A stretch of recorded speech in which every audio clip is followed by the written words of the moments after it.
Bon, j'espère qu'on m'entend bien. Bonjour à tous et à toutes. Aujourd'hui, on va passer une petite heure ensemble pour pouvoir un peu découvrir Rust, ce petit langage de programmation qui est assez prometteur. Donc, je vous propose de commencer tout de suite.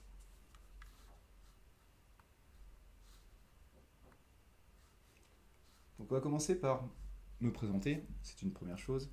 Alors, qui suis-je? Je suis Kevin Pichot, du coup. Aujourd'hui, je fais partie de la société Elephant Technologies en tant que consultant informatique. Je suis aussi sportif de haut niveau et à mes heures perdues, je suis aussi saké sommelier. Donc, pourquoi Rust? Je vais y arriver. Qu'est-ce que Rust? Ses avantages, ses inconvénients et les usages. Donc, à partir de ces trois problématiques-là, on va voir du coup pourquoi est-ce que ce langage donne ses promesses. Alors, Rust a été créé du coup par Graydon Hoare en 2006.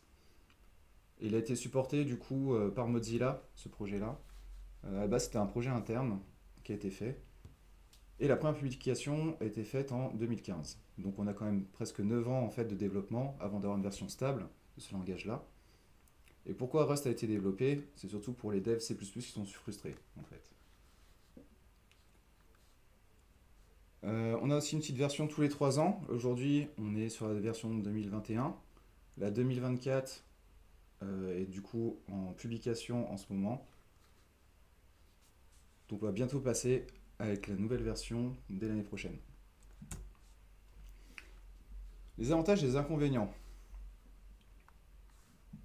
On a quand même quelques avantages au niveau de la performance, au niveau de la sécurité de la mémoire, au niveau du parallélisme sans risque et des messages d'erreur. Alors tout ça on va aller voir par le biais de démos. Et en désavantage, nous avons tout ce qui est taille du binaire. Effectivement, on a une partie du langage en fait qui est embarquée. Donc ce qui fait qu'il est un peu plus lourd de base à déployer, mais c'est pas non plus une usine à gaz qui est sur les différents devices. Le temps de compilation est un poil plus long. Après, on verra pourquoi et comment on peut améliorer un peu les choses. La courbe d'apprentissage de Rust, il est assez difficile, surtout quand on vient sur de nouvelles technologies comme du Python, du Java, ce genre de choses. Et comme l'écosystème est assez jeune, les gens sont un peu réfractaires à vouloir l'utiliser.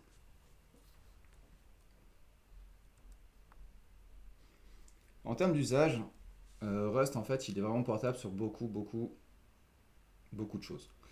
Notamment, récemment, on a eu le Google Dev Fest. On a pu voir l'application de Rust dans du WebAssembly. Du coup, le WebAssembly, c'est pareil, c'est une techno qui est assez récente, qui est vraiment très très sympa aussi à étudier.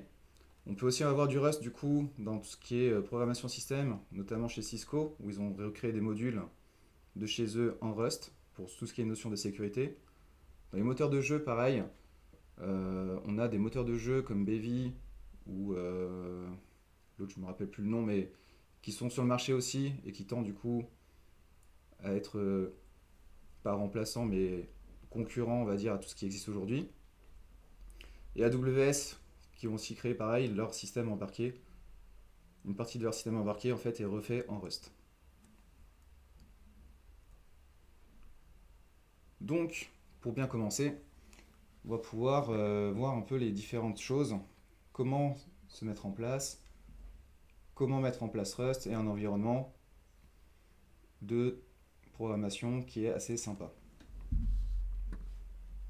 Toc. Alors, je prends. Là aujourd'hui, je vais vous présenter sur Visual Code. Donc Visual Code, c'est quand même un éditeur qui est assez répandu, que beaucoup de gens utilisent. Et l'installation se fait vraiment très très très facilement. Donc là, j'ai déjà tout installé, j'ai fait une installation from scratch depuis ce matin. Ça m'a pris 20 minutes, le temps de réinstaller toutes les dépendances, y compris le compilateur. Du coup, on a. Toc, toc. Donc ici, on a du coup le Rustup qui permet vraiment d'installer. Hop.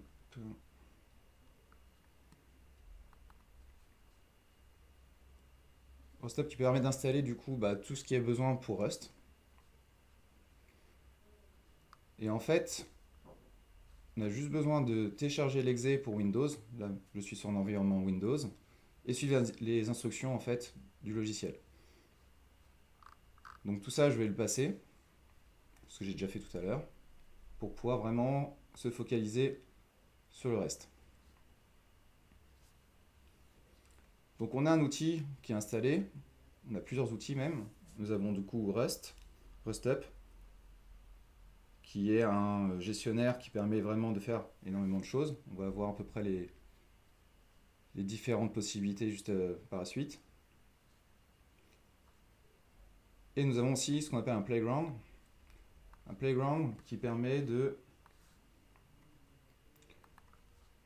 gérer directement en fait sur un navigateur web du Rust. On peut s'amuser à faire un Hello World par exemple en Rust. Donc là si je fais un petit run, je vais avoir mon programme qui va s'exécuter. Tout effet démo.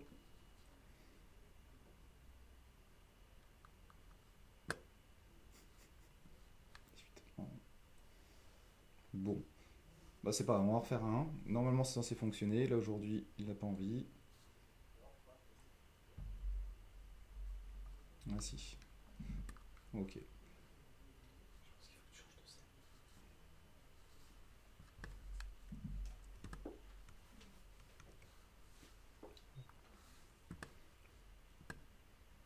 Donc finalement il a réussi à faire son exécution. Donc il a compilé le petit bout de Rust ici. Et ensuite le standard output qui fait le hello world standard. Qu'on a tous l'habitude de faire en tant que développeur.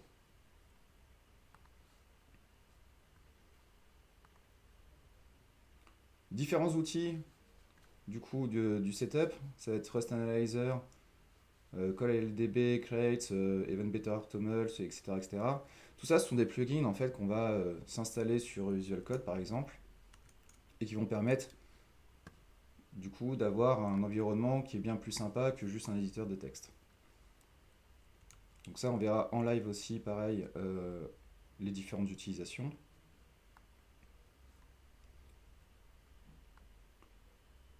Cargo, du coup, c'est pareil, c'est comme tout à l'heure RustUp, plusieurs utilisations, plusieurs options pour pouvoir l'utiliser. Donc on va voir un peu juste le build et le run pour aujourd'hui. Et enfin, on va pouvoir voir du vrai code. Alors, du coup, un Hello World, comment ça se fait? Ici, en fait, j'ai créé une fonction main dans laquelle je fais appel à un Hello World. Alors, il faut savoir que la façon dont j'ai créé le projet, en fait, il inclut plusieurs fichiers Rust qui sont dans une structure de bibliothèque. Donc, on verra un peu ce que c'est qu'une bibliothèque. Mais si vous avez juste un petit projet très simple avec 2-3 fonctions, il n'y a pas besoin de mettre toute cette architecture en place. Donc comment on fait pour pouvoir créer un nouveau projet? En fait, on va pouvoir demander à Cargo, faire un Cargo new, et ensuite on crée le projet. Là aujourd'hui j'ai fait un projet qui s'appelle démo, ça m'a créé tout ceci, les sources, tous les points fichiers RS, il n'y avait pas, il y a le main.rs. La target, ça c'est quelque chose qui sera créé ensuite. Le gitignore et le cargo toml. Cargo toml, c'est ce qu'on appelle un manifeste. C'est toutes les fonctions qui vont être dépendantes, toutes les dépendances tout court en fait du projet. On va avoir du coup le nom de mon projet, la version dans laquelle il est, l'auteur ou les auteurs, et l'édition, ça correspond à l'édition du coup de Rust. Là aujourd'hui, je l'avais fait avec une version 2018. Donc si on reprend du coup mon main, je lui dis va me faire le Hello World. Donc le Hello World, il se fait de cette façon-là. C'est exactement ce qu'on a vu dans le playground. Je fais juste une fonction Hello World et je fais un print d'une chaîne de caractères qui s'appelle Hello World. Donc, ici dans mon petit terminal, ce qu'on fait, c'est un cargo build. Hop, il est en train de compiler. Là, on voit bien qu'en termes de compilation, pour ceux qui connaissent un peu le C++, 2 secondes de compilation, c'est énorme pour pouvoir juste print, pour pouvoir compiler une fonction qui print un Hello World. Bon, c'est comme ça, c'est pas très grave. Du coup, on peut faire un cargo run. Cargo run, il a déjà vu que le binaire était déjà linké. Donc, il va chercher la target des bugs. Je compile en debug là aujourd'hui. Et il m'affiche bien Hello World.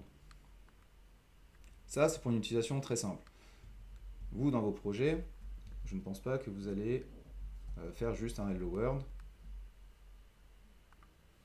et vous allez faire quelque chose d'un peu plus complet. Donc, on va aller chercher autre chose. Toc, la démo complète du Hello World. On va avoir, comme ce que j'avais marqué ici, tout ce qui est variable, mutable et non mutable, des structures de contrôle et quelques types primitifs de Rust. Donc ici, avec tous les outils que j'ai installés, il me dit attention, tu as un unuse import. Ok, qu'est-ce que je peux faire? J'ai un quick fix. Soit je peux remove, soit en fait, je vais juste décommenter ma ligne qui est ici pour sauvegarder mon fichier. Et là, on a quelque chose qui est assez propre. Ça ici, pour ceux qui sont un peu familiers avec Python, ce sont un peu l'équivalent des imports. Ici, c'est un peu barbant de faire à chaque fois use demo hello world. Là, ici, je définis mon package et le fichier, et là, la fonction. Donc, démo qui est ici, le hello world.rs, donc là, il a bien trouvé mon fichier, et enfin les fonctions. Là, j'ai un petit type, ici, qui me permet de faire ce genre de choses, pour éviter d'avoir à dupliquer mes lignes, en fait. Je peux faire ceci.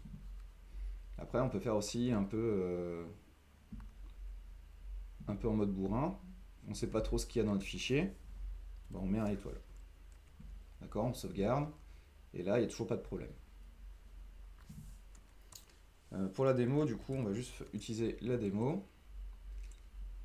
Et là, on voit bien que le Hello World, en fait, il n'est pas dans le scope. Il n'est pas défini finalement. En fait, dans Rust, on va vraiment définir vraiment tout. Il n'y a rien d'implicite. Donc même un apport doit être défini explicitement. Donc lui, on va l'enlever et on va pouvoir recharger le Hello World. Alors dans ce Hello World un peu plus complet, on va pouvoir avoir plusieurs choses. Comment définir du coup une variable? C'est avec le mot clé let. Let, vous le retrouvez dans plusieurs types de langages, que ce soit du coup en OCaml, en TypeScript par exemple. Il va avoir un type. Là, c'est une chaîne de caractères. Et on va l'afficher.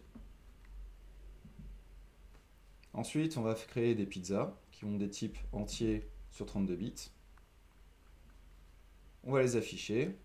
Et on va faire du coup un affichage complet sur combien il y a d'invités à l'afterwork et combien il y a de pizzas disponibles pour ces personnes-là. Donc ici, je refais mon cargo run directement. Là, on voit qu'il a recompilé parce que j'ai changé mon bout de code. Et ici, on voit sur l'output, on a bien notre hello éléphant. Hop, ici. Ça, c'est la première partie. Le nombre de pizzas pour l'afterwork, qui sont au nombre de 4. Donc tout ça, c'est assez facile à comprendre un peu le code. Et ensuite, on a le nombre d'invités. Donc là, en fait, tout ce qui est en grisé, ça va être du coup les outils de Rust Analyzer en fait, qui sont installés sur Visual Code, qui vont définir quel est le type. Le type, il est défini à la compilation. Et en fait, l'outil Rust Analyzer va pouvoir définir quel type on utilise. Comme ça, on n'a pas de mauvaise surprise quand on va essayer de, par exemple, mettre des entiers dans des chaînes de caractères ou ce genre de choses. Contrairement à d'autres langages comme JavaScript par exemple ou Python, on peut mettre n'importe quel type de valeur dans n'importe quel type de variable, globalement. En C++, c'est pareil, on pourrait avoir des castes implicites. Bon, là, c'est pas l'objet de la présentation. On a aussi un formatage de string. Donc ça, c'est des choses qu'on peut retrouver par exemple en Python, ou bien aussi pareil en SQL avec du coup des placeholders. Et en fait, ça va pouvoir récupérer la valeur de la variable qu'on va récupérer ici. Et il me semble aussi qu'en Java, on peut faire ce genre de choses, de mémoire. Donc, moi j'utilise des formats string pour pouvoir vraiment utiliser cette fonction-là, println, qui me permet de faire de l'affichage. Donc, quand on regarde le reste du programme, on a des variables qui sont non mutables. Non mutable, ça veut dire que si on essaye par la suite de dire que, en fait, mon nom ce n'est plus éléphant avec un E, mais avec un accent en plus, éléphant, toc. Déjà, on voit qu'il y a syntaxe error, effectivement, j'ai oublié mon petit semi-colon. Et ensuite, surtout, ce qui est intéressant, c'est la suite là, c'est cannot mutate immutable variable name. Effectivement, on n'a pas dit qu'on pouvait changer le contenu de cette variable-là. Donc, par défaut, en fait, une variable va être constante. On ne peut pas la modifier. Ok. Là, ici, on va faire une variable mutable. Alors, mutable, ça veut dire qu'on va pouvoir la modifier. Et ça, c'est pareil, c'est des notions qui sont importantes parce qu'on va voir pour la suite. C'est là où Rust est très fort. C'est qu'en fait, on va définir vraiment tout le comportement de chaque variable qu'on va pouvoir passer en paramètres, qu'on va pouvoir passer dans n'importe quelle fonction, etc. Donc l'utilisation, en fait, elle est déjà connue à l'avance. On ne peut pas avoir de mauvaises surprises en fait au runtime lors de l'exécution du programme, en mode ah bah oui, bah, ma variable en fait était utilisée ici, maintenant elle ne l'est plus. J'ai un garbage collector qui est passé par-ci. Bon voilà, ça c'est pas le cas. Ici, en fait, on va voir par la suite que tout a une logique et tout est défini avant même de lancer le programme.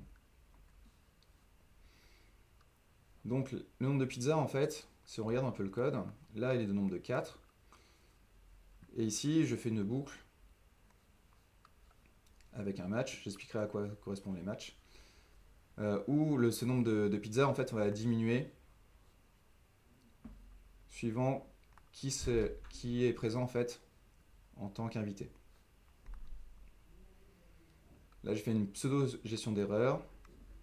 Tout ce qui est gestion d'erreur, par contre, on ne le verra pas aujourd'hui. C'est beaucoup trop de notions à avoir en peu de temps. Donc, du coup, une gestion d'erreur très simple avec un else, au cas où j'aurais fait une bêtise dans mon algo. Donc, si on prend ligne par ligne, on a 4 pizzas, on a Geoffroy qui arrive. Il prend une pizza, parce qu'on est très gourmand chez Éléphant. Ensuite, il y a moi-même. Moi, je mange pas de pizza, c'est comme ça. Donc, bah, du coup, je décrémente pas. J'ai toujours de la pizza pour un autre Kevin. Lui, il est en majuscule parce que c'est un gros gourmand. Et enfin, on a Solia et Lionel. J'ai oublié un petit. Non, c'est Lynn, pardon. Lynn d'abord. Donc, on est 4 à avoir récupéré une pizza sur les 5. Et pour Lionel, qui arrive du coup un peu après parce qu'il y a une grosse réunion, bah, il n'en a plus, malheureusement pour lui.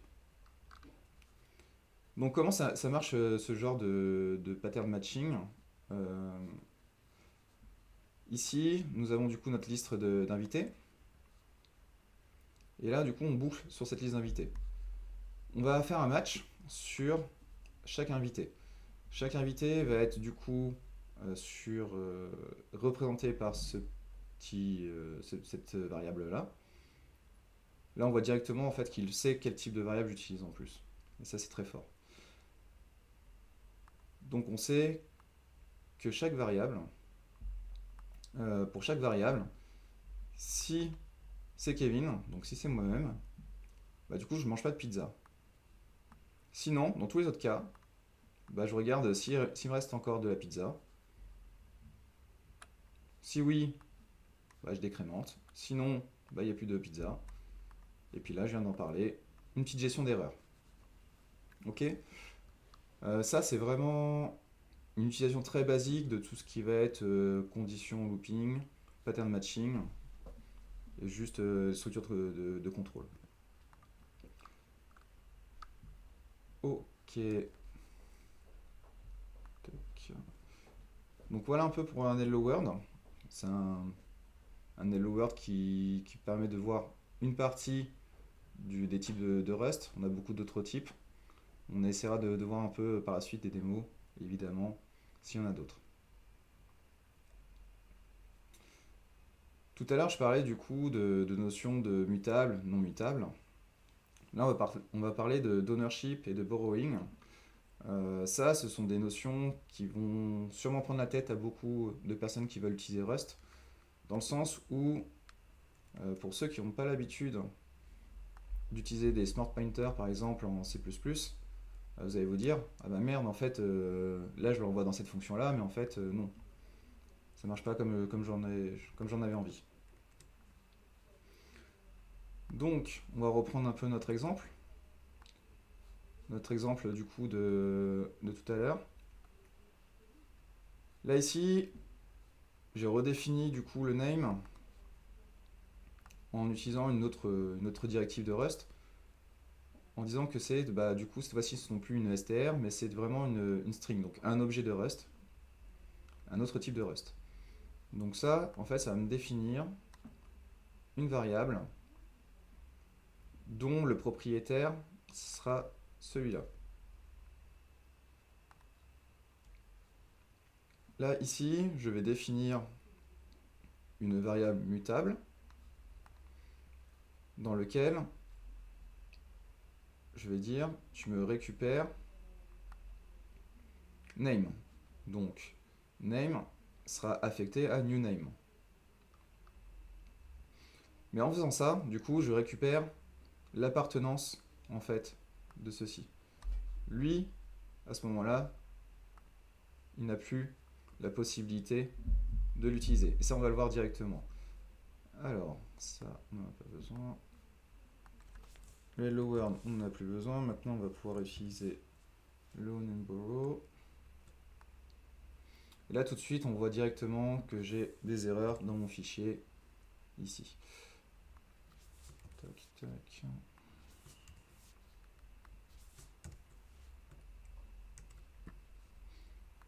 Ok. Alors ici, on a plusieurs choses. Never read et du borrow of move value. Donc ça, en fait, on n'a même pas besoin de compiler le programme, que je vois déjà qu'il y a des problèmes. Si on refait juste un build là-dessus, on a plusieurs façons de corriger le problème. C'est assez exhaustif. Ça, c'est un warning, donc du coup, on peut le bypasser. Et il nous explique vraiment, ligne par ligne, qu'est-ce qui se passe et pourquoi, en fait, on ne peut pas faire ce genre de choses.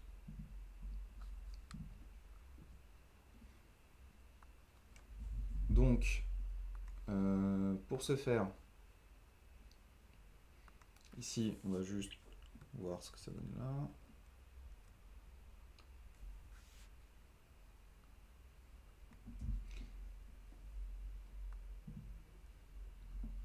Ça se programme là. Ok. Donc là, si je fais juste, si j'enlève, et que je relance mon programme,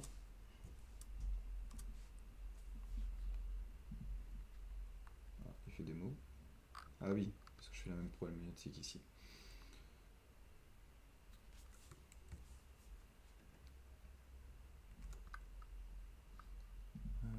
Tac.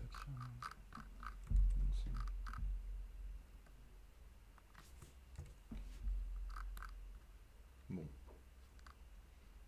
On va corriger le code au fur et à mesure et après on va le lancer.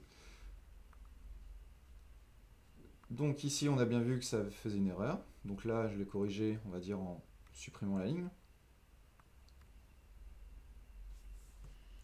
Là je vais réafficher cette ligne là pour pouvoir enlever le warning, histoire de montrer que mon new name c'était bien Elephant et qu'ensuite ça sera Elephant Technologies. Hop, là, juste pour la démo on va commenter. Ouais, j'en ai un trop.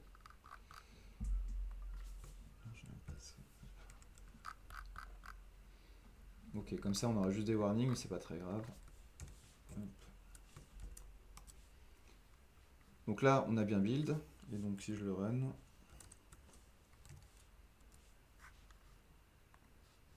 on a bien du coup mon éléphant, Elephant Technologies.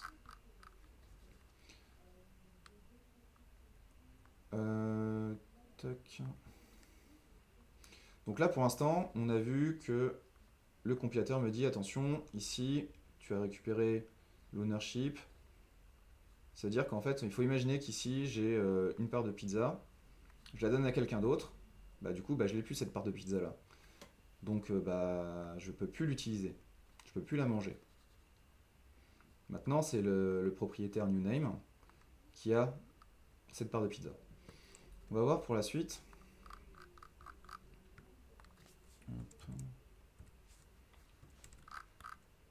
On va avoir le même problème en fait en utilisant des fonctions.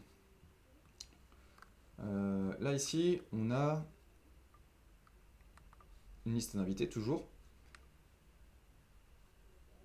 Donc on a un vecteur d'ester, str. Tout à l'heure on l'avait défini d'une autre façon. Donc là on voit qu'il y a des fonctions supplémentaires, ce qu'on appelle des macros, qui permettent de créer par exemple des tableaux là, de chaînes de caractères.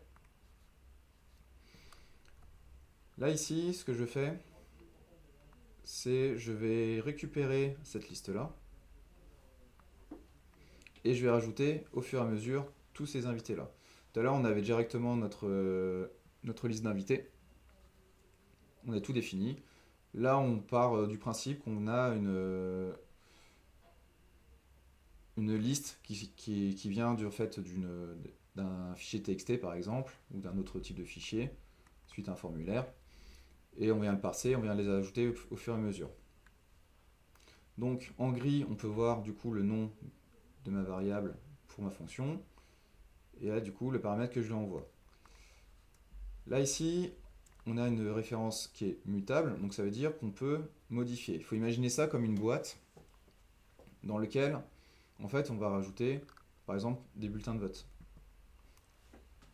ou des bonbons, vu qu'il y a eu Halloween il n'y a pas si longtemps que ça, il y a un peu moins d'un mois. Imaginez que du coup vous avez votre enfant ou vous-même qui faisiez les portes de vos voisins et vous vouliez des bonbons. Bah, du coup j'ai ma boîte de bonbons dans laquelle j'en ai un petit peu et je vais aller demander d'avoir d'autres bonbons tout en gardant ma boîte de bonbons. Donc ça se modélise avec cette fonction là. Elle est très méchante à regarder. Il y a plein de chevrons, des petits trucs là comme ça, des références, des mutes, des vecteurs, une sorte de templating ou je ne sais quoi. Tout à l'heure je disais que Rust était un peu difficile à appréhender. C'est vrai, une fois qu'on a compris un peu comment ça fonctionne, ça nous semble un peu plus logique. Pour faire simple, du coup, on va rester sur juste l'utilisation standard de cette fonction-là. Ici, on avait dit la liste d'attendees, donc ma liste d'invités. Je lui donne la possibilité à cette fonction de récupérer temporairement du coup l'ownership et en plus de la modifier. Donc je lui dis, bah vas-y, prends ma liste, prends ma boîte de bonbons et rajoute-moi globalement un nouveau bonbon. Là on fait ça avec des invités, comme ceci. Et ensuite, on vient afficher le nombre d'invités qu'on a. Donc normalement 6.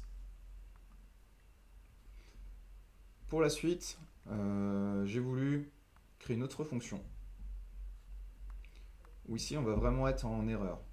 On voit bien ici avec la ligne rouge, borrow of movement value. Donc là, tout à l'heure on était sur un type simple, là on a un type un peu plus complexe avec une boîte, avec un vecteur. Et en fait, cette fonction-là va récupérer l'ownership. Donc c'est-à-dire qu'on va nous piquer notre boîte, mais on va pas nous la rendre.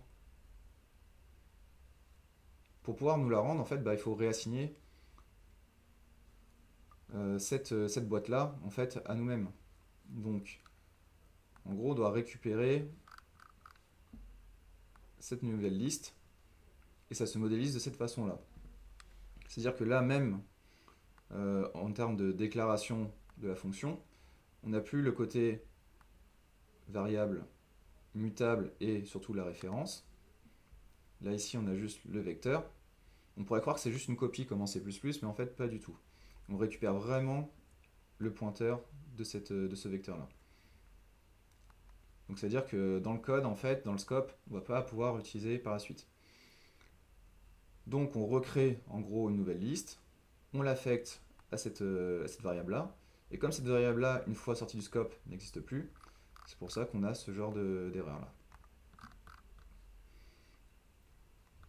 Donc la nouvelle liste, je lui rajoute mon nouvel invité, et ensuite je le renvoie. Alors petite particularité du Rust, ici je pourrais mettre un point virgule, avec un return. Voilà. Ou comme c'est la dernière instruction, on peut juste laisser ça. Et c'est de lui-même en fait que je retourne cet objet-là.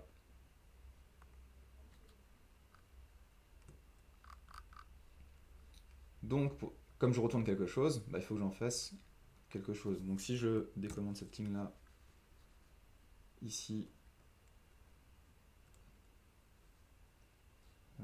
tac, et que je commande celle-là, on va pouvoir arriver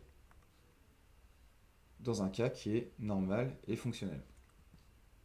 C'est-à-dire que là, j'envoie ma liste, je vais pouvoir travailler dessus dans ma fonction, et une fois que j'ai fini de travailler dessus, je la récupère. Ici. D'où l'affectation qui est obligatoire là. Donc j'ai rajouté un nouvel attendant qui est invité, qui est Noé. Et maintenant je vais pouvoir voir après la liste des invités. Et là, pareil, c'est même comme tout à l'heure. La seule différence, que j'ai changé la condition avec tous les ifs et j'ai refait un match. Pour pouvoir jouer avec le pattern matching et voir qu'on peut faire aussi des conditions dans du pattern matching. Pattern matching, pardon. Ok, donc une fois que ça c'est bon, on va pouvoir refaire un run. Hop, je recompile. Et là, tout se passe bien. Donc on a bien notre notion de je prends la référence de ma variable de type str, je la modifie. C'est peut-être une string sur ce... Ouais, pardon. De type string. Je la modifie.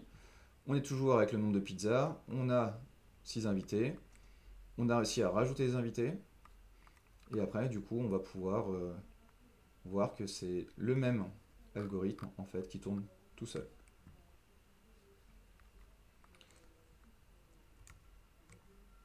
Donc c'est un peu casse-tête, c'est normal. C'est des notions pour moi qui sont le plus compliquées en fait à appréhender, surtout si on n'a jamais vu ces notions d'ownership ou de smart pointer en C++. Ayant fait un peu de Python, du Java et du TypeScript, ce genre de choses, on n'a pas toutes ces notions-là de très définies. Donc là, toujours avec des pizzas, il est bientôt l'heure de manger. On va toujours continuer avec les pizzas parce qu'on aime bien les pizzas. On va partir sur une autre façon de modéliser en fait nos objets en Rust. Hop, role setup.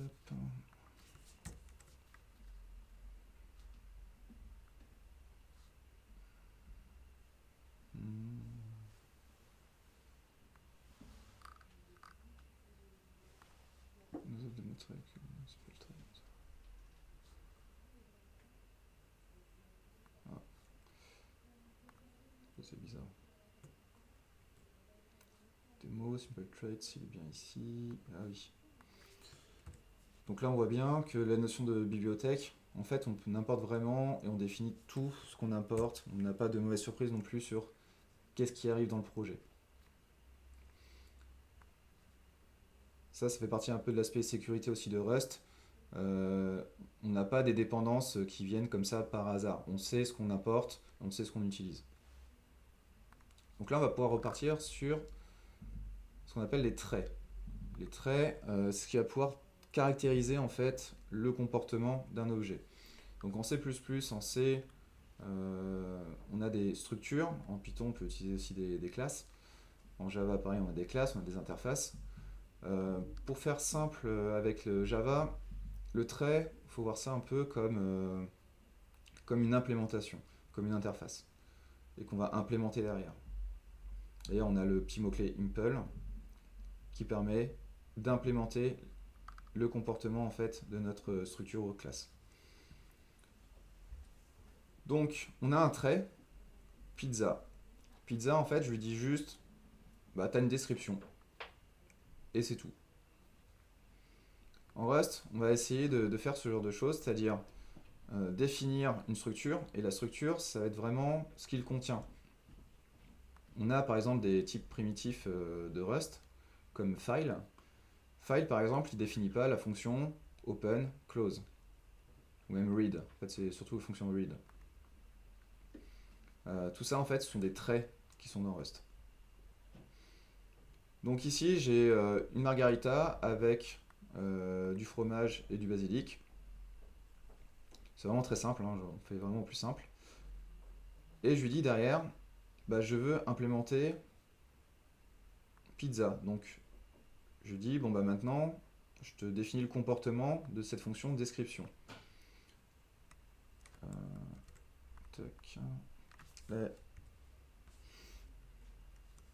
Là ici, le compilateur, au début quand je fais juste impl pizza for margarita, il me dit, attention, tous tes traits ne sont pas implémentés. Il manque description. Bon bah ok, très bien. J'ai un petit quick fix où il me dit, bon bah voilà, je te fais directement tout le proto et à toi de faire le reste avec le to do. Donc si on fait juste ça, je vais avoir des warnings, ce qui est normal, mais ça m'empêche pas derrière de faire ceci. Eh bah si, en fait ça me propose une erreur. Pourquoi? Parce qu'en fait, c'est pas autant le warning qui est ici, c'est surtout que j'ai pas l'implémentation et la macro ici to do me permet de dire attention, t'as pas fait correctement l'implémentation de ce que tu avais dit. Donc la description, il faut vraiment que j'en fasse une implémentation concrète.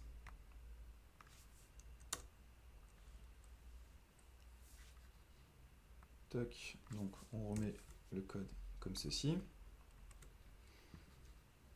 Donc ma description, elle prend lui-même en paramètre et renvoie une chaîne, une string.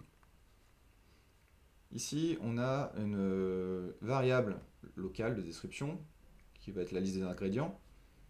On dit que c'est un vecteur, tout simplement. Et si, en gros, dans ma structure, j'ai du cheese qui est à true ou du basic à true, du coup, je rajoute ces ingrédients-là dans ma liste d'ingrédients. Logique. Et enfin, je vais renvoyer un format string. Donc cette fois-ci, au lieu d'utiliser un println, j'utilise une macro qui s'appelle format, qui permet de créer en fait une format string. Et comme c'est la dernière instruction, elle sera renvoyée en tant que variable string. Et là, j'utilise quelque chose, une petite fonction qui est sympa pour pouvoir en gros itérer sur tout mon vecteur et faire un join en fait de mes ingrédients.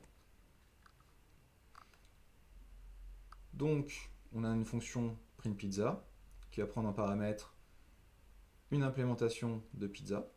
Comme ça, moi, je suis sûr de ne print que des pizzas.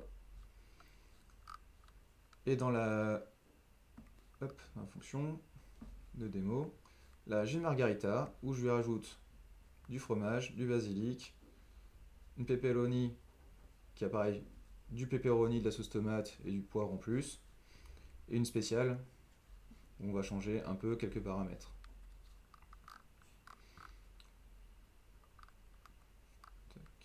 Donc pepperoni c'est pareil, on a défini en fait comment doit être construit une pizza pepperoni, et après on fait l'implémentation pour faire la description. Donc là c'est un peu rébarbatif, c'est un peu plus on va avoir d'ingrédients et plus on va devoir faire ce genre de choses. Bon. Ça c'est une implémentation, on n'est pas obligé de le faire comme ça. Donc on va recompiler tout notre code, maintenant que ça fonctionne. Et donc on a bien une margarita avec du fromage, du basilic. On a une pepperoni avec du fromage, du poivre, du pepperoni et de la sauce tomate. Et ici, on a une spéciale pepperoni avec juste du poivre, pepperoni et sauce tomate.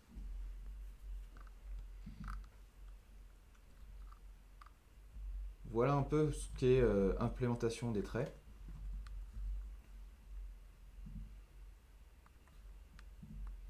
Tac. Donc j'ai fait un peu le tour de ce qu'on peut voir très basiquement sur Rust, comment commencer avec. Euh, donc là, en conclusion, c'est quand même un langage qui est un peu clivant dans un sens où on peut très bien aimer tout de suite en fait le langage parce que pour ses aspects sécurisés, pour ses aspects un peu plus rapides dans un sens, où on a pareil un écosystème qui est, même s'il est jeune, il est quand même très bien porté sur beaucoup de systèmes. Là, je suis sur un Windows. Sous Linux, c'est exactement la même chose. Il n'y a aucun souci pour pouvoir passer d'un Windows à un Linux. On peut faire de l'embarqué, on peut faire du WebAssembly, on peut vraiment travailler dans beaucoup de domaines différents juste avec le même langage en fait. Et aujourd'hui, moi, ce que j'aimerais bien faire, par exemple, c'est porter quelques bouts de projet de mon client en Rust, car on a vraiment des problématiques, par exemple, de multithreading, de, comment dire, d'aspect mémoire aussi, pareil, qui pète assez souvent dans un sens, parce qu'on fait vraiment beaucoup d'opérations dans le projet. Et ce qui peut rebuter un peu à faire ce genre de choses, c'est que la courbe d'apprentissage est très longue, mais une fois après qu'on a vraiment compris les concepts de base, c'est plus facile de l'appréhender et du coup de s'amuser vraiment avec ce langage-là. Donc maintenant, on va pouvoir passer aux zones de questions. J'étais un peu plus rapide que prévu, mais du coup, ça va permettre de poser et répondre à toutes les questions qu'il y a pu y avoir.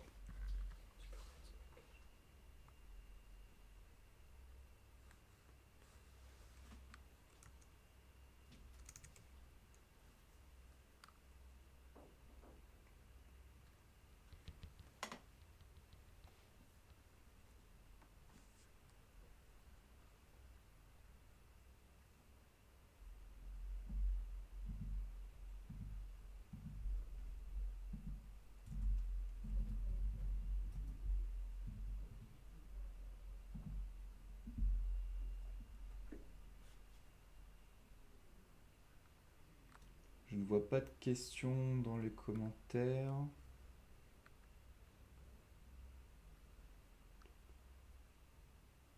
N'hésitez pas s'il y a des zones d'ombre encore. J'ai pu aller un peu vite sur certaines notions.